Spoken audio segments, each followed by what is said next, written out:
السلام علیکم الحمد للہ والصلاة والسلام علی نبیہ وآلہ وصحبہ وبارک وسلم قال اللہ تعالی وتبارک فی القرآن المجید والفرقان الحمید فی شأن حبیبہ مخبرا وعامرا ان اللہ وملائکتہ یصلون علی النبی یا ایھا الذین آمنوا صلوا علیہ وسلموا تسلیما اللهم صل علی سیدنا مولانا محمد معدن الجود والکرم صلاۃ وسلاما علیک یا سیدی یا رسول اللہ وعلی آلک واصحابک یا حبیب اللہ۔ حمد و تعریف و توصیف اللہ جل مجدہ الکریم کی ذات بابرکات کے لیے جو خالق کائنات بھی ہے اور مالک شاشیات بھی۔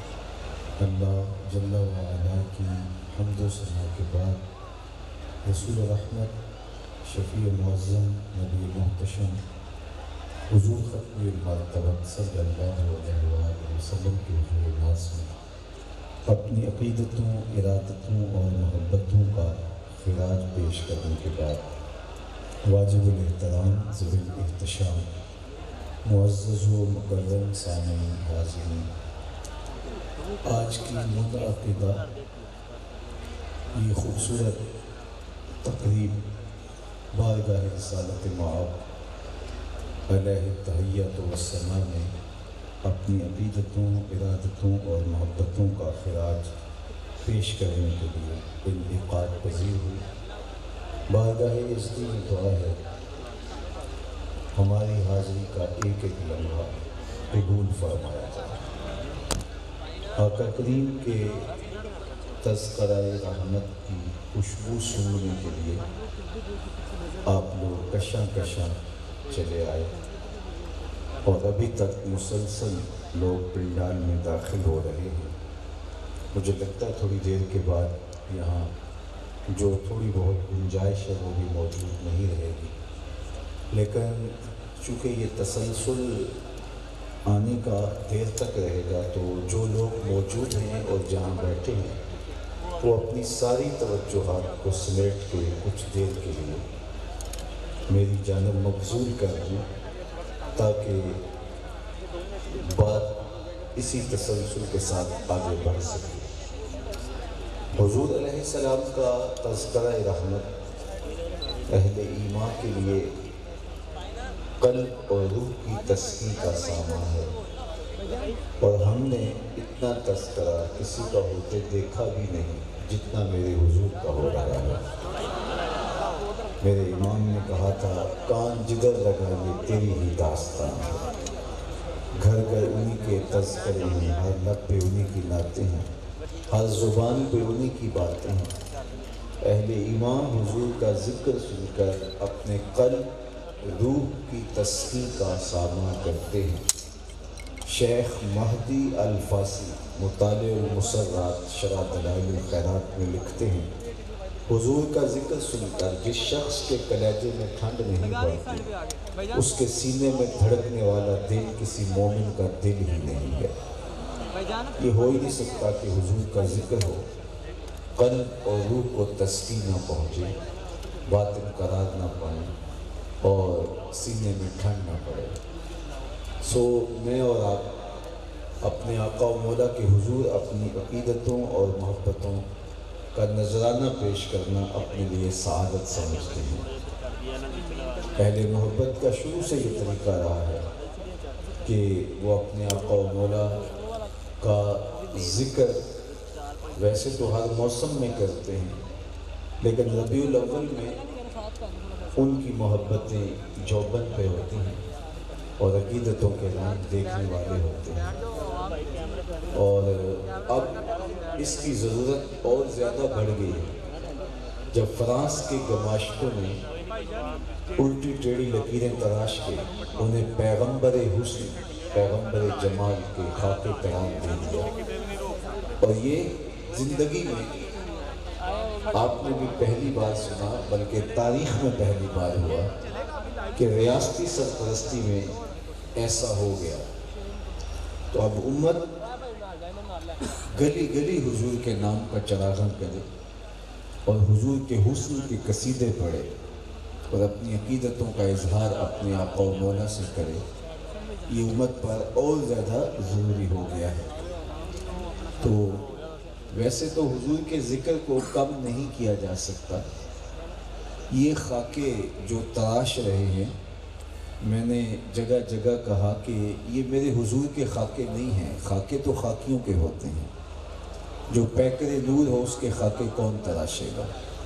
ہمارا غصہ یہ ہے کہ تم نے یہ الٹی ٹیڑھی لکیریں کھینچ کر کے پتہ نہیں کس کے خاکے تراشے ہیں اور ان کو میرے حضور سے منسوب کیوں کر رہے ہو۔ باقی ان کے تو خاکے ممکن نہیں ہیں، حضور کی مثل ممکن نہیں، حضور کا سایہ نہیں تھا، اور جس کا سایہ نہیں اس کا ثانی کہاں سے ڈھونڈو گے؟ تو جس کا سایہ بھی نہ ہو، جس کا ثانی بھی نہ ہو، اس کے خاکے کیسے ہو سکتے ہیں؟ مثل او در عالم امکان متصور نیست۔ حضرت شیخ احمد مجدد الفسانی علیہ رحمہ فرماتے ہیں حضور کی مثل تصور بھی نہیں کیا جا سکتا، تو جس کا تصور بھی محال ہے تو اس کے خاکے کیسے تراشے جا سکتے ہیں؟ اور اقبال بولا رخ مصطفیٰ ہے وہ آئینہ کہ اب اس سا دوسرا آئینہ نہ کسی کی بزم خیال میں نہ دکان آئینہ ساز میں، ممکن ہی نہیں۔ حضرت ابو ہریرہ بولے قل قمر لیلۃ البدر لم ارا قبلہ ولا بعدہ مثلہ، کیا پوچھتے ہو 14ویں رات کا چمکتا ہوا چاند تھے میرے حضور۔ پھر کہا نہیں حضور جیسا نہ پہلے دیکھا نہ بعد میں دیکھا۔ حسان بن ثابت رضی اللہ تعالیٰ عنہ پاس ہی کھڑے تھے، کہا دیکھتے کیسے، کسی ماں نے جنم دیا ہوتا تو دیکھتے۔ خدا نے وہ سچا ہی پن چھڑیا جہدے وچ محمد نو ٹالیا سی، حسینہ جمیلہ دا منہ موڑ دیتا، محمد بنا کے قلم توڑ دیتا۔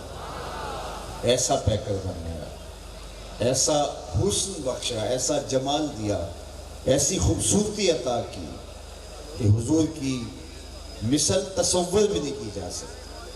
تو یہ ان کا اپنا خبث باطن ہے، اور جو ان کے ذہن نے تراشا اس کو منسوب حضور سے کر رہے ہیں، لیکن یہ حضور کے خاکے نہیں ہو سکتے۔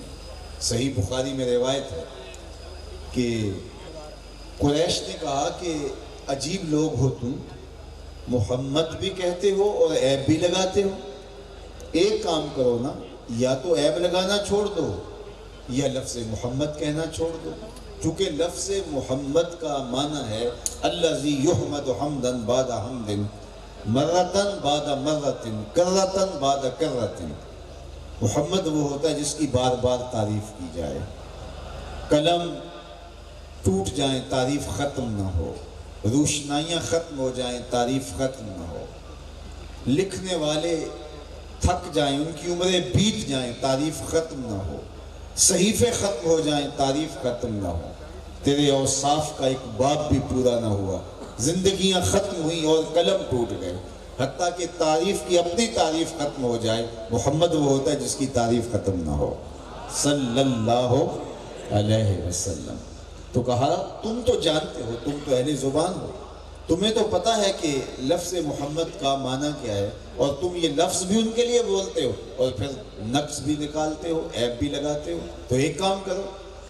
انہوں نے کہا ہاں بات تو ٹھیک ہے، چلو آج کے بعد ہم محمد نہیں بولیں گے، اپنے طور پہ مزمم نام رکھ لیا اور اپنے خبث باطنی کا اظہار کرنے لگے۔ تو کسی نے سنا تو حضور کے بارگاہ میں جا کے عرض کی کہ وہ مزمم کہہ کے یوں خباثتیں کر رہے ہیں، تو آقا کریم علیہ السلام نے فرمایا تم نے دیکھا نہیں اللہ نے قریش کے منہ کو کیسے پھیر دیا، یشتمون مزمما ویلعنون مزمما وانا محمد۔ فرمایا وہ کسی مزمم کو گالیاں دے رہے ہیں، میرے رب نے مجھے محمد بنایا۔ تو یہ پتہ نہیں کس کے خاکے تراش رہے ہیں، میرے حضور کے تو خاکے ممکن ہی نہیں۔ اللہ نے وہ جمال دیا۔ حضرت ابو ہریرہ رضی اللہ تعالی عنہ حسن بیان کریں تو کہتے ہیں کہ ان کی مثل دیکھا ہی نہیں ہے۔ حضرت عمر بن عاص رضی اللہ تعالیٰ عنہ یہ حضور کے جلیل القدر صحابی ہیں، یہ بھی صحیح بخاری ہے۔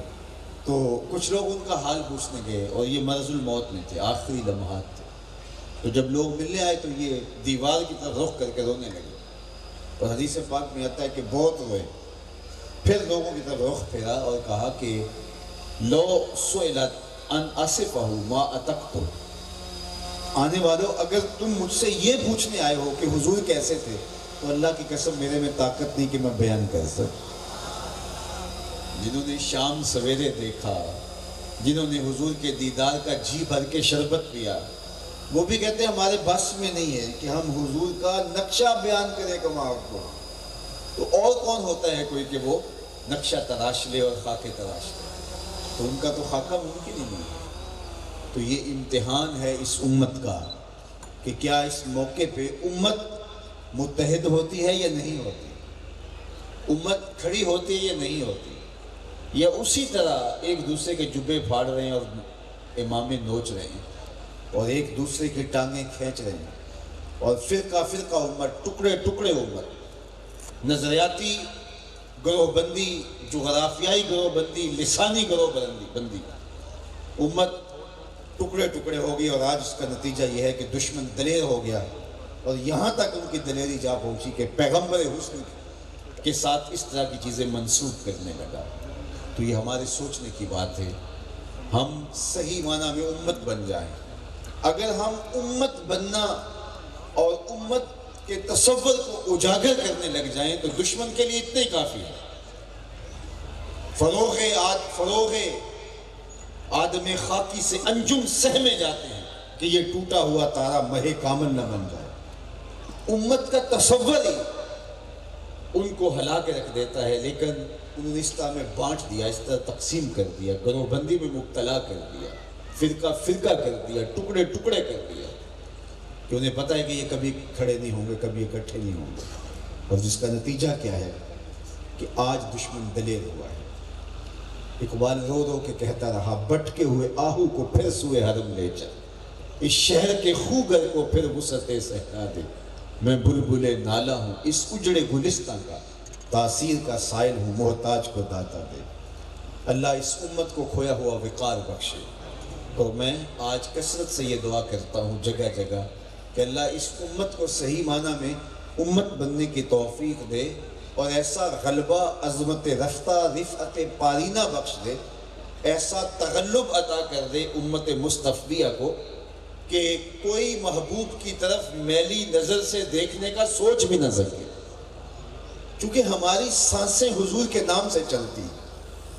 علامہ اقبال علیہ رحمہ فرمایا کرتے تھے، لوگ باتیں کرتے ہیں، ہمیں تو یہ بھی گوارا نہیں کہ کوئی کہے کہ تیرے پیغمبر کے کپڑے بھی میلے تھے۔ ہمارا حضور کے ساتھ یہ ربط ہے، یہ قلبی تعلق ہے، یہ رشتہ ہے۔ مغرب ہماری محبت کو سمجھ نہیں پایا، اور وہ سمجھتا ہے پیغمبر بھی تو ایک انسان ہی ہوتا ہے، تو اس کے بارے میں جو کہا جائے کہہ لیا جائے، اس میں کیا حرج ہے، لیکن وہ اس نقطے سے آگاہ نہیں ہے کہ ہم آکسیجن سے نہیں سانس لیتے، حضور کی محبت میں سانس لیتے۔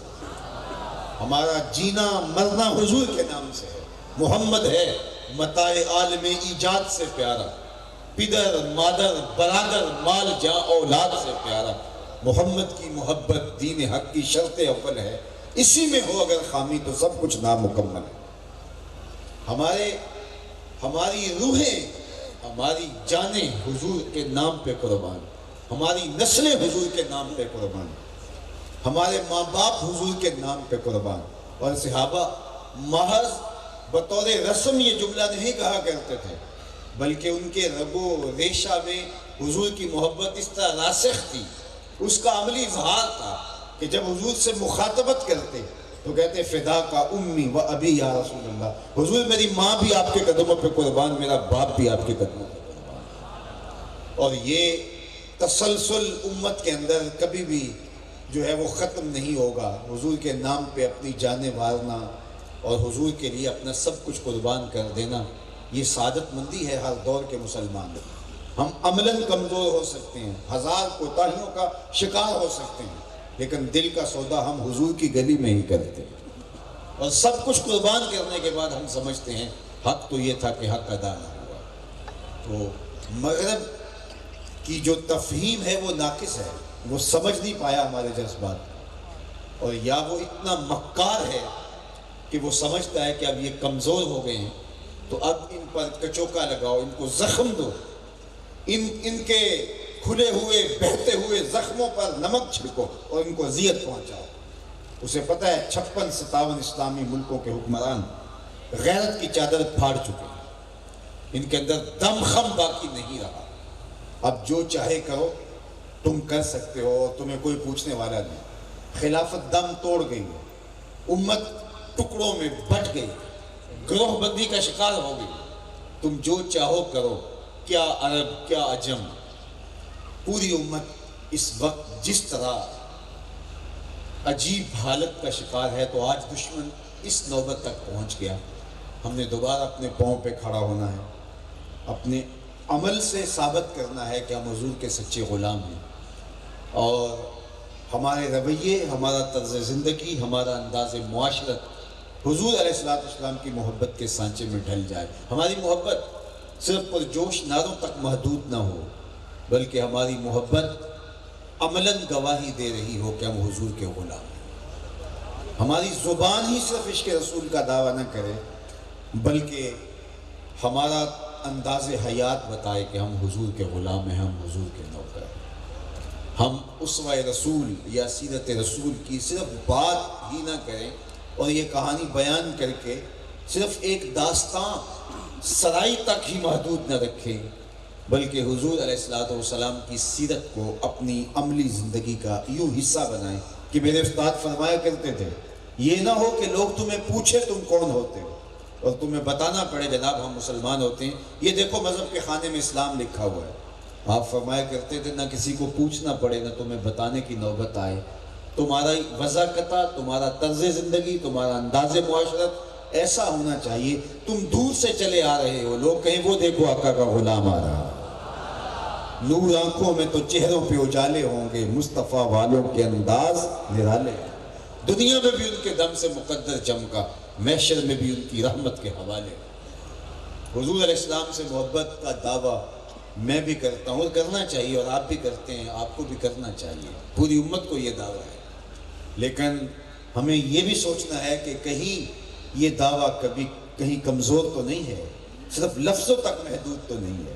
اقبال نے کہا تھا نا، اے بلبل شوریدہ تیرا نغمہ خام ہے ابھی، کچھ اور دیر کے لیے اپنے سینے میں اسے تھام ابھی یہ نغمہ ہمارا مضبوط نہیں ہوا، اب نغمے کی سر تال ابھی پختہ نہیں ہوئی۔ تو محبت رسول کا تقاضا، حب رسول کا تقاضا کہ لوگ ہمیں دیکھ کر کے ہمارے آقا و مولا پہ درود پڑھیں کہ یہ حضور کا غلام ہے، یہ حضور کا نوکر ہے۔ تو آئیے میں اور آپ، اور محب کو محبوب کا واضح حکم پہنچے تو اس کی تو جان قربان ہوتی ہے، وہ تو صرف محبوب کی منشا کو ہی اپنے لیے کافی سمجھتا ہے۔ اسے یہ پتہ چل جائے کہ میرے محبوب کی منشا کیا ہے تو وہ اپنا سب کچھ قربان کرنے کے لیے تیار ہو جاتا ہے، اور اگر اس کو واضح دو ٹوک غیر مبہم حکم پہنچ جائے اور پھر وہ اس حکم پہ عمل پیرا نہ ہو تو پھر وہ محب کہے گا۔ مدینہ المنورہ کی گلی سے حضور گزر رہے تھے تو وہاں ایک ایسا مکان بن رہا تھا جس طرز تعبیر کو حضور پسند نہیں کرتے تھے۔ تو آقا کریم نے روک کے پوچھا یہ کس کا ہے؟ کہا فلاں انصاری کا۔ تو آقا کریم علیہ السلام گزر گئے، کچھ کہا نہیں، لیکن کسی نے اس انصاری صحابی کو بتایا کہ حضور تیرے مکان کو دیکھا، گلی سے گزرے تھے تو حضور کے چہرے پہ پسندیدگی کے آثار دکھائی نہیں دیے، شاید حضور نے تیرے مکان کو پسند نہیں کیا۔ اس نے کہا اچھا، ہاں بالکل میں نے یہ منظر دیکھا۔ تو اس نے کدال پکڑا اور اس مکان کو زمین کے برابر کر دیا۔ 2-4 دن کے بعد حضور کا دوبارہ گزران ہوا تو ملبے کا ڈھیر پڑا ہوا تھا۔ تو آقا کریم نے فرمایا سے بلایا گیا، کہا میں گزرا تھا، تیرا مکان دیکھا تھا اور آج ملبے کا ڈھیر دیکھ رہا ہوں، کیا ہوا؟ عرض کی حضور میں نے گرا دیا۔ فرمایا کیوں؟ عرض کی سنا تھا آپ کو پسند نہیں، سنا تھا آپ کو پسند نہیں، میں اور آپ سر سے لے کر پاؤں تک دیکھیں، عقیقے سے لے کے ولیمے تک دیکھیں، نجی زندگی سے لے کے امور سیاست تک دیکھیں، ہمارا کیا کیا حضور کو پسند نہیں۔ ہمیں پتہ ہے ہمارا کیا کیا حضور کو پسند نہیں۔ ہم بھولے بنے اور خود فریبی کا شکار ہوں اور تجاہل عارفانہ کریں تو الگ بات ہے. ہمیں اچھی طرح پتہ ہے کہ ہمارا کیا کیا حضور کو پسند نہیں، کاروبار میں کیا حضور کو پسند نہیں، نجی زندگی میں حضور کو کیا پسند نہیں، ہمیں اچھی طرح پتہ ہے. تو اس نے کہا حضور میں نے اس لیے گرا دیا، سنا تھا آپ کو پسند نہیں. تو یہ میرے حضور کے ساتھ محبت کا ایک انداز و رخ ہے. تو ہم ذرا اپنے آپ کو یہاں کھڑا کر کے دیکھیں اور اپنے آپ کو دیکھیں کہ ہمارا کیا کیا حضور کو پسند نہیں. اقبال نے کہا تھا ملا سے نہ پوچھ اپنے دل سے پوچھ. سارے فتوے مولویوں سے نہیں لیے جاتے، کوئی دل سے بھی فتویٰ لیا جاتا. میں اور آپ اپنے آپ کو کھڑا کر کے اپنے ضمیر کی عدالت میں اپنے آپ سے سوال کریں ہمارا کیا کیا حضور کو پسند نہیں ہے، تو اندر چیخے گا کہ یہ بھی حضور کو پسند نہیں، یہ بھی حضور کو پسند نہیں. اور پھر بھی اگر ہم اپنے آپ کو بدلنا نہ چاہیں تو پھر ہمارے ساتھ جو ہوتا ہے تو پھر اس کا رونا کاہے کا. جب ہم امتحان ہی نہیں پورا دیتے اور پھر ہم اپنے آپ کو بدلنے کے لیے ہی تیار نہیں ہیں تو پھر کہیں کہ ہمارے ساتھ یہ کیوں ہوا. پھر اس کا تو لازمی نتیجہ ہے.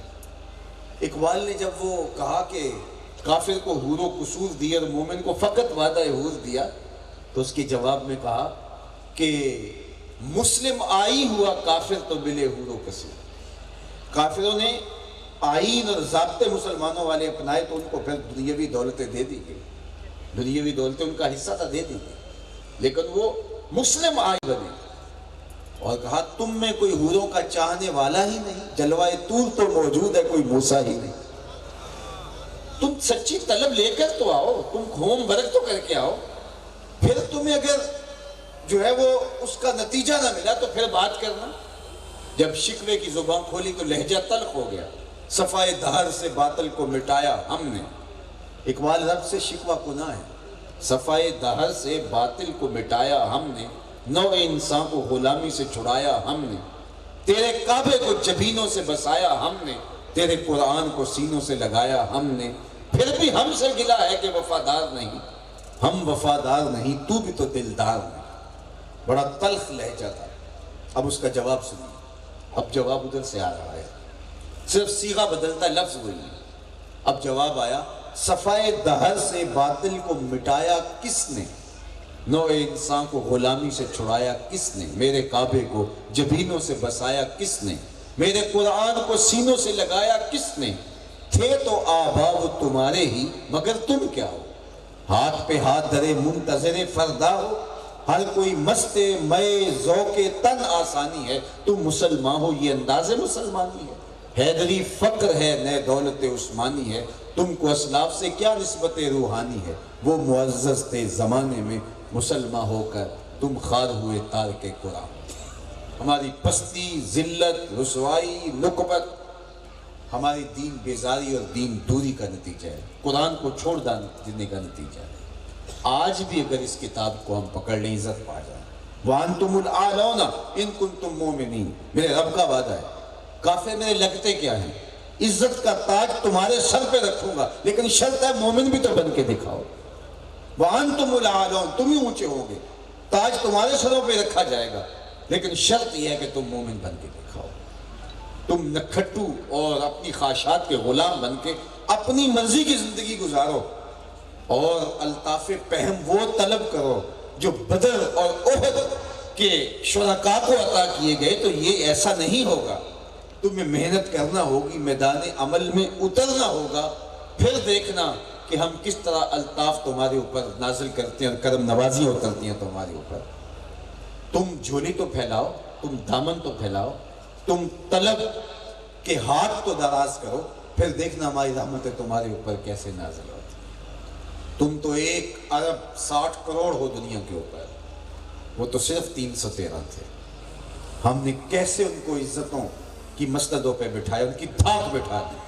اس دن کو میرے رب نے بھی یوم فرقان کہہ کے پکارا، لیکن وہ بھی تو سب کو چھوڑ کے آ گئے تھے. وہ 313، 2 گھوڑے، 6 زرہیں، 8 تلواریں، اور جن کے پاس تلواریں نہیں تھیں انہوں نے کھجوروں کے ڈنڈے توڑ لیے. یہ اللہ کے مجاہد تھے، چلے تھے جنگ کرنے.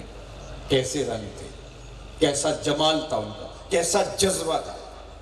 ان کے جذبوں کو دیکھ کر کے ہی میرے حضور نے کہا اللہم ان تہلک ہذہ العصابہ لم تعبد فی الارض ابدا، مالک اس دھرتی پر تیرے نام لینے والے یہی لوگ ہیں، اگر یہ نہ رہے قیامت تک تجھے بھی رب کوئی نہیں کہے گا۔ تو انہوں نے اپنا پیش کیا نا۔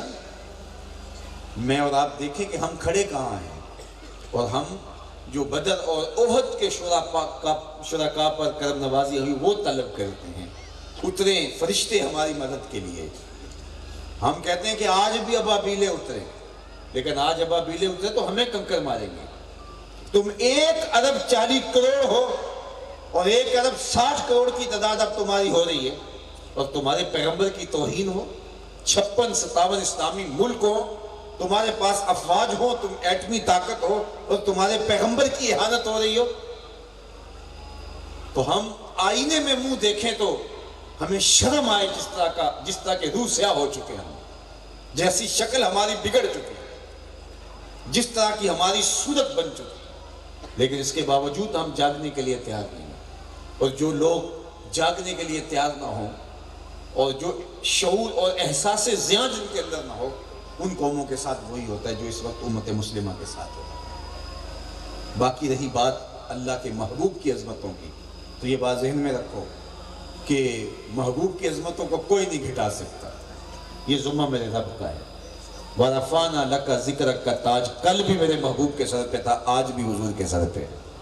چاند کی طرح منہ کر کے پورا فرانس بھی تھوکنے لگ جائے تو ان کا تھوکا ہوا ان کے اپنے منہ پہ آ کے گرے گا، چاند کی نوری کرنوں کو میلا نہیں کیا جا سکتا۔ مدینے کا چاند کل بھی روشن تھا، ہرا کا چاند آج بھی روشن، اور رہے گا یوں ہی ان کا چرچا رہے گا، پڑے خاک ہو جائیں جل جانے والے، ان کا نام نیچا نہیں ہوگا، ان کے تذکرے اونچے ہی رہیں گے، ان کے نام کے پھریرے لہراتے رہیں گے، ان کے ذکر کا پاک پن رہے گا، گلی گلی ان کے نام کا چراغاں رہے گا۔ ان کی عظمتوں کو نہ گھٹایا جا سکتا، نہ ان کی عظمتیں گھٹ سکتی ہیں، اس لیے کہ وَلَلْآخِرَةُ خَيْرٌ لَكَ مِنَ الْأُولَىٰ، یہ میرے رب کا وعدہ ہے، یہ امتحان ہمارا ہے، یہ آزمائش ہماری ہے۔ تو کیا ہم اب بھی اپنی زندگی کو بدلنے کے لیے تیار نہیں ہوں گے؟ تو میں نے کہا کہ صاحب، حضور علیہ السلام کے ساتھ محبت کا تقاضا یہ ہے، ان کا صریح واضح حکم تو حکم رہا، محبت اس بات کی متقاضی ہے کہ یہ معلوم ہو جائے کہ محبوب کی منشا کیا ہے، تو محب اس پہ بھی قربان ہو جاتا ہے۔ آقا کریم علیہ السلام تشریف فرما تھے تو ایک صاحب آئے، غالباً وہ بحرین سے آئے تھے، تو انہوں نے حضور کو آ کے سلام کیا، تو آقا نے رخ پھیر لیا، تو وہ سمجھے شاید اتفاقاً ایسے ہوا ہے، تو جدھر حضور نے رخ پھیرا تو وہ ادھر سے جا کے حضور کو سلام کرتے ہیں، تو آقا نے پھر رخ پھیر لیا۔ وہ سمجھ گئے کہ کوئی ناراضگی، لیکن انہیں یہ نہیں سمجھ تھی کہ ناراضگی کا سبب کیا ہے۔ انہوں نے حضور کی قربت میں بیٹھنے والے اصحاب سے پوچھا کہ آج یہ واقعہ ہوا ہے، اور حضور نے میرے سلام کا جواب نہیں دیا، حضور شاید ناراض ہیں، تو آپ بتا سکتے ہیں کہ ناراضگی کی وجہ کیا ہو سکتی ہے؟ تو انہوں نے تھوڑا سا غور کیا، کہا ہاں یہ تو نے سونے کی انگوٹھی پہن رکھی ہے، اور آقا کریم اس کو مردوں کے لیے منع کر چکے ہیں۔ ان الذھب والفضة حرام لذکور امتی، سونا چاندی میری امت کے مردوں کے لیے حرام کیا گیا۔ 4.5 ماشے سے کم وزن کی ایک انگوٹھی جائز رکھی گئی ہے، اور سونا تو بالکل منع کر دیا گیا، اور یہ گناہ بے لذت ہے، گناہ بھی ہو رہا ہے اور لذت بھی کوئی نہیں، فائدہ بھی کوئی نہیں۔ اور پھر حضور نے اس کو آتش دوزخ کا انگارہ قرار دیا، یہ جہنم کی آگ کا انگارہ ہے، تو تم نے یہ پہن رکھی ہے تو شاید حضور کی ناراضگی کا سبب یہ ہو۔ تم نے کہا مجھے تو پتہ نہیں تھا، خیر آگے بڑھے اور انگوٹھی اتار کے حضور کو پیش کرتے ہوئے کہا حضور شاید آپ کی ناراضگی کا سبب یہ ہو، تو آقا کریم نے انگوٹھی پکڑی، یوں پھینک دی ایک طرف، ناراضگی کی وجہ یہی تھی، ختم ہو گئی۔ بیٹھ گئے، مجلس شروع ہوئی، گفتگو چلتی رہی، حضور علیہ السلام اپنے نور کلمات رحمت سے نوازتے رہے۔ خیر مجلس اختتام کو پہنچی، لوگ گھروں کو پلٹنے لگے، تو یہ بھی واپس ہوئے تو کسی نے توجہ دلائی، وہ انگوٹھی اٹھا لو، تم تو نہیں پہن سکتے شرعاً، لیکن تمہاری بیوی تو پہن سکتی ہے، قیمتی دھات ہے، اٹھا لو۔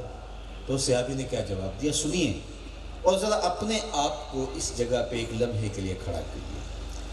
تو حضور نے جو انگوٹھی پھینکی تھی تو کہا کسی صحابی نے، اب وہ اٹھا لو، تمہاری بیوی پہن لے گی، قیمتی دھات ہے، تمہاری ملک ہے۔ تو اس نے کیا کہا؟ واللہ لا آخذہ وقد طرحہ رسول اللہ صلی اللہ علیہ وسلم، اس نے کہا اللہ کی قسم پڑی رہے کبھی نہیں اٹھاؤں گا جس کو میرے حضور نے پھینک دیا، جس کو میرے حضور نے پھینک دیا اس کو میں کبھی نہیں اٹھاؤں گا۔ ہم پھر اپنے آپ کو ضمیر کی عدالت میں کھڑا کر کے دیکھیں، ہم نے کوئی ایسی چیز تو نہیں اٹھا رکھی جس کو حضور نے پھینک دیا ہو۔ میں اپنے اندر اتروں، آپ اپنے اندر اتریں، اپنی عادات میں دیکھیں ہم نے کوئی ایسی عادت تو نہیں اٹھا رکھی جس کو حضور نے پھینک دیا ہو۔ اپنے دوستوں، اپنے رویوں، اپنے طرز زندگی، اپنے انداز معاشرت، اپنی رسوم و رواج، سب پر غور کریں، ہم نے کوئی ایسی چیز تو نہیں اٹھا رکھی جس کو حضور نے پھینک دیا ہو۔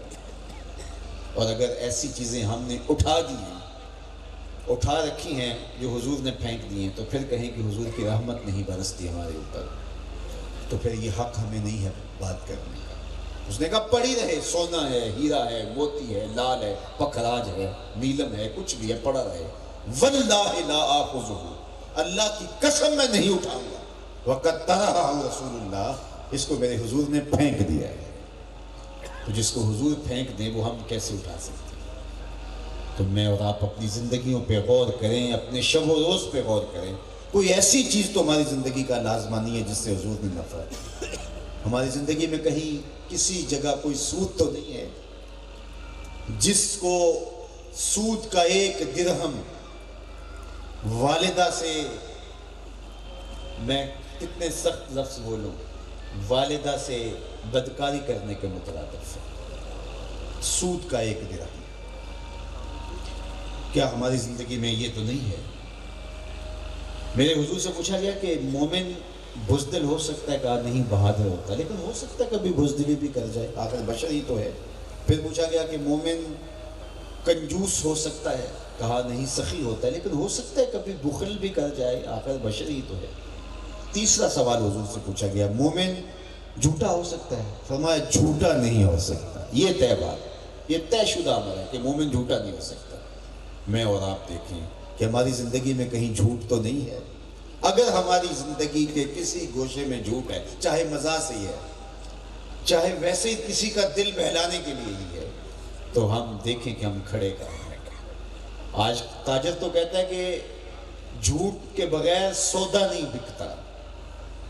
اچھا، یہ عجیب کہانی ہے کہ سودا نہیں بکتا جھوٹ کے بغیر۔ ہم نے جھوٹ کو زندگی کا جزو لا ینفک بنا لیا، اور میرے اور آپ کے آقا و مولا نے فرمایا جب کوئی شخص جھوٹ بولتا ہے اس کے منہ سے بدبو نکلتی ہے جس کو رحمت کے فرشتے محسوس کرتے ہیں اور اس سے میلوں دور ہٹ جاتے ہیں، اور جو سویر سے شام تک جھوٹ بولتا رہتا ہے، جھوٹ بولتا رہتا ہے، اس کے گرد اطراف میں رحمت کے فرشتے ہو سکتے ہیں؟ نحوستے ہوں گی نا۔ پھر وہ کہے گا کسی نے تعویذ ڈال دیے ہیں، کسی نے جادو کر دیا ہے، کسی کا سایہ ہو گیا ہے، ٹونا کر دیا، پھر بھاگے گا باپوں کے پاس، اور وہ تو بیٹھے اسی کام کے لیے، کوئی گاہک آئے، وہ کہیں گے تو وقت پہ آ گیا، اگر وقت پہ نہ آتا تو یہ تعویذ چل جانے تھے، یہ سایہ ایسا اثر انداز ہونا تھا کہ پھر تیرا کچھ ککھ رہنا ہی نہیں تھا۔ پھر اس کو نذرانہ بھی دینا پڑتا ہے، ہر اتوار کی چوکی بھی بھرنی پڑتی ہے، اور ذلت الگ اٹھانی پڑتی ہے۔ اور یہ تھے تعویذ، یہ تھا سایہ کہ جھوٹ بولا اور نحوستیں ارد گرد پھیل گئیں، رحمت کے فرشتے پیچھے ہٹ گئے، گھروں کے اندر سے رحمت کے فرشتے ہٹ گئے، کاروبار سے رحمت کے فرشتے ہٹ گئے، ذاتی وجود سے رحمت کے فرشتے ہٹ گئے۔ تو آئیے میں اور آپ دیکھیں کہ ایسی کوئی چیز ہماری زندگی میں تو نہیں ہے جس کو حضور نے پھینک دیا ہے۔ تو میں اور آپ، میں نے پہلے کہا کہ ہم اچھی طرح جانتے ہیں، ہمیں کسی سے فتویٰ لینے کی ضرورت نہیں، ہمیں پتہ ہے، اپنے اندر کا پتہ ہے ہم کہاں کھڑے ہیں۔ ہم تجاہل عارفانہ کریں تو کریں، لیکن ہمیں پتہ ہے کہ ہم کہاں کھڑے ہیں، ہمارے اندر کمیاں کون سی ہیں، کوتاہیاں کون سی ہیں۔ میں آپ سے کوئی لڑنے نہیں آیا، میں آپ سے کوئی بحث نہیں کرنے آیا، یہ درد دل ہے، مت سمجھیے گا کہ آج بڑی تلخ باتیں کر رہے ہیں، اصل دل دکھا ہوا ہے، پوری امت اس وقت لخت لخت ہے، اور آج ہم صرف خالی نعرے لگا کے اپنے آپ کو مطمئن کر لیتے ہیں، لیکن ہم اپنے آپ کو بدلنے کے لیے تیار نہیں ہوتے ہیں۔ تو خدا را میں بھی کوشش کروں، آپ بھی کوشش کریں کہ ہم اپنی زندگی کو بدلیں، اپنی زندگی کو بہتر کریں، اپنے آپ پہ غور کریں۔ پرائی کیا پڑی، اپنی نبیڑیں ہم، ہم ہمسائے کو دیکھتے ہیں، ہم دوست کو دیکھتے ہیں، ہم لوگوں کو دیکھتے ہیں، ہم ذرا تھوڑی دیر کے لیے اپنے اندر طرح دیکھیں، اپنے من کو صاف کریں۔ میں تو میلاد کے موسم میں کہا کرتا ہوں کہ گلیوں میں جھنڈیاں لگاتے ہو، بڑی اچھی بات ہے، میں اس کے جواز کا قائل ہوں، لیکن کہیں یہ جھنڈیاں صرف گلیوں میں ہی نہ رہ جائیں، دل کے ایک ایک پرت پر نام محمد کی جھنڈی ضرور لگائیے۔ چراغاں صرف بنیروں پہ نہ کرنا، دل کی تاریخ گلیوں میں بھی نام محمد کا چراغاں کرنا۔ حضور کی سیرت کا چراغاں تمہارے دل کی گلیوں میں بھی ہونا چاہیے، وہاں اندھیرا نہ رہے کہ گلی تو چکا چون لیکن دل کی گلیاں اندھیر نگری بنی ہوئی۔ اندر بھی کوئی دیا لے کر آؤ، کوئی چراغ لے کے اندر بھی جلاؤ، کوئی روشنی، کوئی پھول جھڑی اندر بھی آئے، اور یہاں بھی کوئی اندھیرے مٹیں، ظلمتیں بھاگیں، اندر بھی چپ چراغاں کرو، اندر بھی روشنیوں کا سامان کرو۔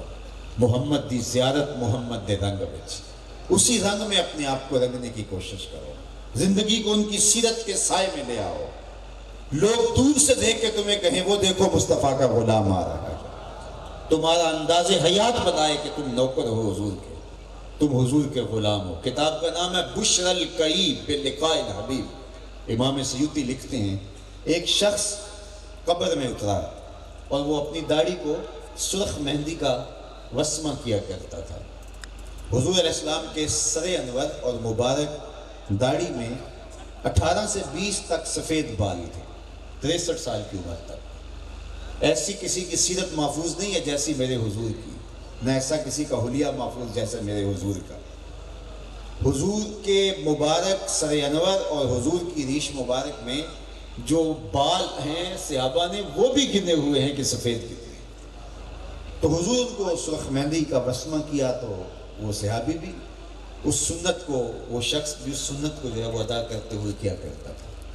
تو جب نکیرین آئے قبر میں تو ایک نے کہا من ربوں کا ما دینوں کا، تو دوسرے نے بازو سے پکڑ کے اس کو پیچھے کرتے ہوئے کہا اس سے سوال کر رہا ہے تو دیکھ نہیں رہا اس کی داڑھی میں اسلام کا نور چمک رہا ہے؟ تو فرشتے آئیں تو دور سے پہچان جائیں یہ تو نوکر حضور کا، یہ غلام تو حضور کا ہے۔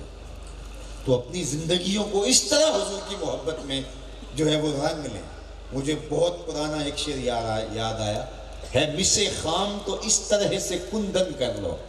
ذرا شعر کا حسن دیکھیے، ہے مسے خام تو اس طرح سے کندن کر لو، دل کو یاد شہ کونین کا مسکن کر لو، سبز گنبد سے یوں تعلق بناؤ نازش کہ روح بھی اپنی ہرے رنگ سے روغن کر لو۔ یہ رنگ تمہارے اندر بھی اتر جائیں، یہ رنگ میرے اندر بھی اتر جائیں، اور ہم حضور کے کہلائیں، ہم حضور علیہ السلام سے منسوب ہو جائیں۔ اس طرح منسوب ہو کہ میں دیکھ کے حضور لوگ یاد آئیں، لوگوں کو حضور یاد آئیں، ہمیں دیکھیں اور حضور پہ درود پڑھیں۔ تو اپنی زندگی کو اس طرح حضور کی محبت کے سانچے میں ڈالیں، اپنا طرز زندگی، اپنا انداز معاشرت، اٹھنا بیٹھنا، چلنا پھرنا، کھانا سونا، جینا مرنا حضور کے طریقے کے مطابق۔ یہ ہے سیرت کا وہ جلی عنوان، اور یہ وہ رنگ ہے سیرت کا جو ہمارے وجود سے دکھائی دے اور ہمارے انداز حیات سے چھل کے اور پتہ چلے کہ یہ حضور کا عاشق ہے اور یہ حضور کا غلام ہے۔ ورنہ دیکھیے دعویٰ تو کوئی بھی کر سکتا ہے، دعویٰ دلیل کے بغیر قابل قبول نہیں ہوتا۔ ہمارے استاد ایک شعر جھوم کے پڑھا کرتے تھے، عاشق عاشق ہر کوئی آکھے پر عاشق بندا مر کے، زہر پیالہ کوئی نہیں پیندا پر عاشق پیندا پھر کے۔ تو آج میں دیکھیں ہمیں اس دین کے لیے تکلیفیں کتنی سہنی پڑی۔ وہ جن کو اللہ نے عزتوں کی مسندوں پہ بٹھایا تھا انہوں نے بچے کٹوا دیے، اذیتیں سہی، تکلیفوں سے گزرے، کن کن مشکلات کا سامنا انہوں نے نہیں کیا۔ بھاری پتھر ان کے بدن پہ رکھ دیے گئے، چکیاں پسوائی گئیں، جس میں میخیں ٹھوکی گئی۔ اس شخص کی کہانی بھول سکتے ہیں جس کی دونوں ٹانگیں 2 اونٹوں کی پچھلی ٹانگوں سے باندھ دی جاتی ہیں، اور کہا کہ دین سے منحرف ہو جا ورنہ ان اونٹوں کو ہم ہانکا دیں گے اور تیرا بدن 2 برابر حصوں میں چر جائے گا۔ اور اس نے کیا کہا، کرو جو کرنا ہے، اور پھر اونٹوں کو ہانکا لگایا گیا اور بدن چرنے لگا، 2 برابر حصوں میں تقسیم ہونے لگا، سرخ سرخ قطرے گرنے لگے۔ لیکن تاریخ بتاتی ہے جب تک زبان بولتی رہی لفظ یہی تھے، فزت برب الکعبہ، کعبے کے رب کی قسم زندگی کی بازی جیت گیا۔ اور آج ہم کیا کہتے ہیں جی دین پہ چلنا بڑا مشکل ہو گیا۔ میں کہا کرتا ہوں کہ یہ وہ شخص بول رہا ہے دین پہ چلنا مشکل ہو رہا ہے جو صبح ٹھنڈے پانی سے وضو کرنے کی زحمت نہیں ہوتی، گرم پانی دستیاب ہوتا ہے۔ مسجد میں جا رہا ہے تو ہیٹر سلگ رہے ہیں، گرمیوں کا موسم ہے تو اے سی لگے ہوئے ہیں، قالین بچھے ہیں نرم اور گداز، تھوڑے سے حالات خراب ہوئے تو باہر گن مین بھی کھڑا ہے، اور ہم کہتے ہیں کہ جناب آج کل دین پہ چلنا بڑا مشکل۔ مخملی مسلوں پر سلگتے ماحول کے اندر، سرد اور گرمیوں میں سرد اور سردیوں میں گرم ماحول کے اندر جا کے نماز پڑھنے والا کہتا ہے آج کل دین پہ چلنا بڑا مشکل ہو گیا۔ میں کہتا ہوں تیرے لیے مشکل ہے یا کربلا والے حسین کے لیے مشکل تھا؟